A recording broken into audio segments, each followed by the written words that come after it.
We pulled into the parking lot at dusk, and I could see the shape of a U.S. fighter jet that greeted us as we drove in.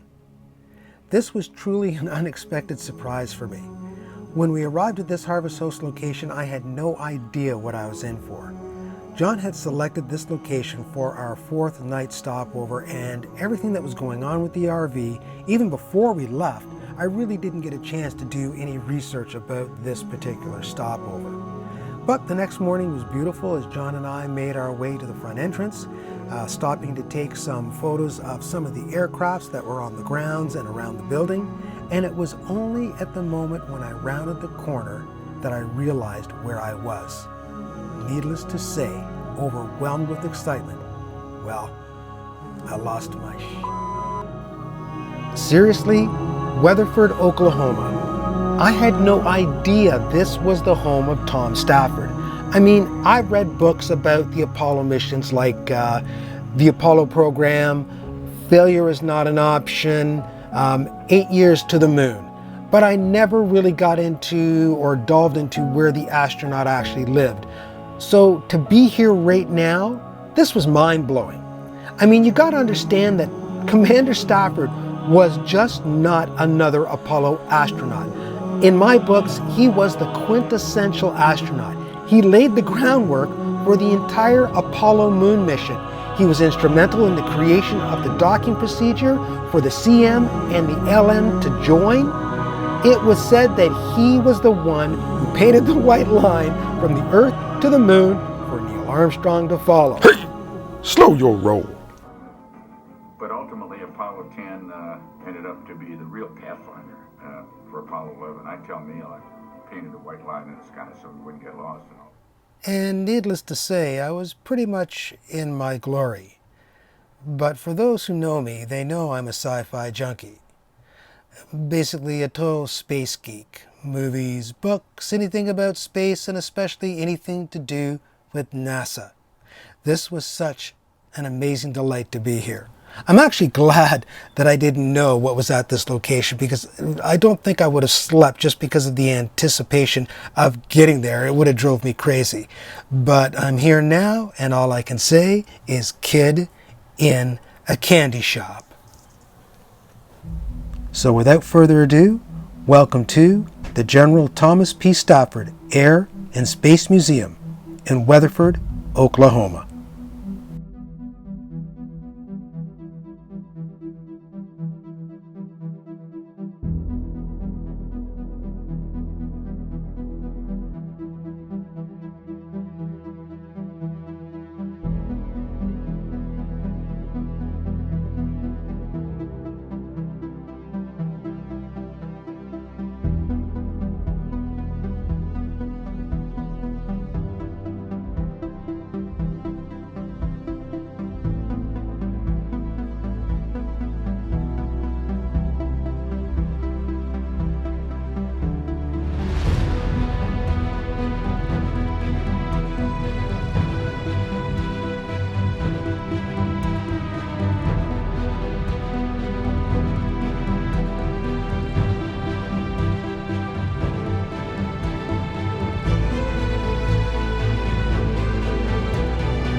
25,000 miles out.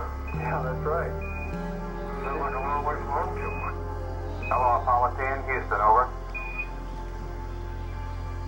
Roger, Houston, Apollo 10, you can tell the world that we have arrived. And also, looking out at the horizon, some of the mountains you can see down here, that's going to be a real kick tomorrow down at 50,000 feet. Over. Okay, Jose, say adios, and we'll see you back in about 6 hours. Right. Have a good time while we're gone, Dave. Now, don't get lonesome out there, John. And don't accept any TEI updates. Hello, Houston, this is Snoopy. Right, Snoop, go ahead. We is going, we is down among us, Charlie. Roger, I hear you wheeling your way up the freeway. Roger, fantastic, Charlie, fantastic. Right. Yeah, okay, and the approach end looks a lot smoother than some of the orbiter photos show. It's still estimate 25 to 30%. Say semi-clear. You know, if the limb has enough hover time, at least from what we can see at 50,000 feet, it should not be a problem. Or if you come down in the wrong area and you don't have the hover time, you're going to have to shove off. Tom was remarkably helpful in passing on everything he could to us about what we could expect and what we needed to concentrate on and what needed to remember and what we needed to be concerned about. I can't say enough good things about all the help they were to us, and never forget it. Hello, Houston, Apollo 10. We've got a beautiful view of the Earth here, but it's absolutely fantastic. Although when you see the lunar horizon go around your window in different directions about 8 times in 15 seconds, it gets critical enough too. And we're a hot mic, and I said something to the effect of, golly gee whiz, what the heck happened? I'm a bitch. Gotta get this damn thing. You been in a gimbal lock? That's Snoop, Houston, we show you close to gimbal lock. Roger, I don't know what the hell that was, Dave. Something went wild there on that station. Hey, Joe, we're about ready to dock. Stand by. Okay, John, you're in about 5 feet, Dave. Looking beautiful. Hello, Houston. Snoopy and Charlie Brown are hugging each other. Roger that. We heard him down here. Roger, Houston. We are returning to the Earth. Over. Glad to have you on the way back home, Ken. You guys are really hauling the mail out of there. Oh, you better believe it. It's like we're climbing straight out, Joe. It's a fantastic sight. It's like we were shot straight out from the center of the moon. You're going about 6,000 feet a second. But ultimately, Apollo 10 ended up to be the real pathfinder for Apollo 11. I tell Neil, I painted a white line in the sky so we wouldn't get lost, and all they had to do was cover that last miles.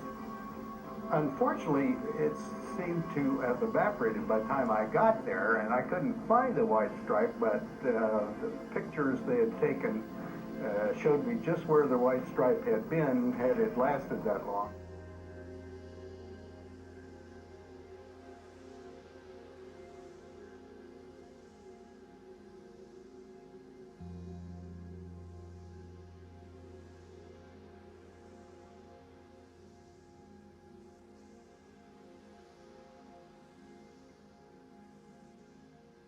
Well guys, I hope you enjoyed that video. For me, it was just an unbelievable experience. It was something that I'm definitely never going to forget. I mean,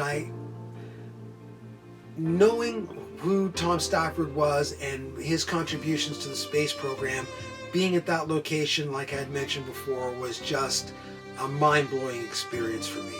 The one thing that I do find, well, that caught me off guard was the size of the Gemini 6A capsule. I had no idea that it was that small.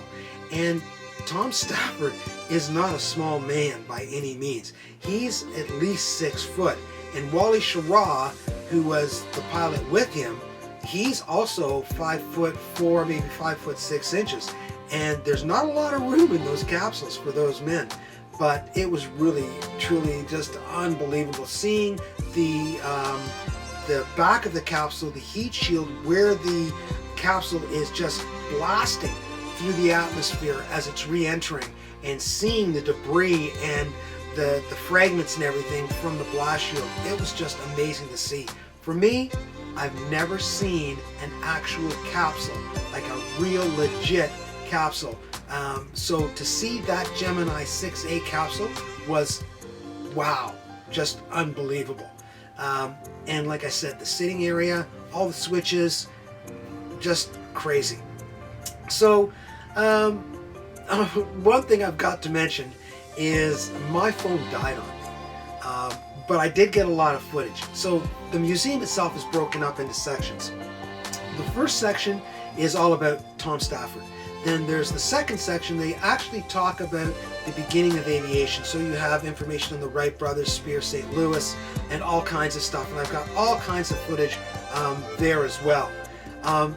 Then after that, you get around the corner and they have the start of the space program, where they have Goddard, who is instrumental in helping the Americans getting rockets basically for their ships to be able to go up into space. Goddard was instrumental in putting that together and helping the Americans do that. And then after that, they have the beginning of the Gemini program, then they have the Apollo program, and of course, my phone died just as I got around the corner. I got the last picture I got, I think, was of the Saturn V booster rocket, and I think I got one picture of the LEM. They have a diorama of the LEM and two astronauts just coming down off the LEM, and I think I got that last picture, then my phone died on me. So definitely want to go back. Our time was limited because we had to get off to our next Harbor Source location, and we had to get on the road. So we kind of quickly went through that area, but I want to go back again and really take my time going through there. And hopefully on our next trip back down to Mesa here next year, God willing, I'm going to stop in and really take my time going through that section. But I'm going to have to do a second video, I think, of all of the history of aviation, which was really cool. But it was just mind-blowing. Yeah. So our next stop is, I think I mentioned it earlier, is the ice caves and Bandera volcano. We actually slept at the foot of a volcano. So it is coming up next week. And if you haven't subscribed, please subscribe. Hit that notification bell so you can get information of when our next video drops. So guys, from TOL Photography and RV Adventures, all the best, and as always guys, live your best life. We'll see you soon. Bye-bye.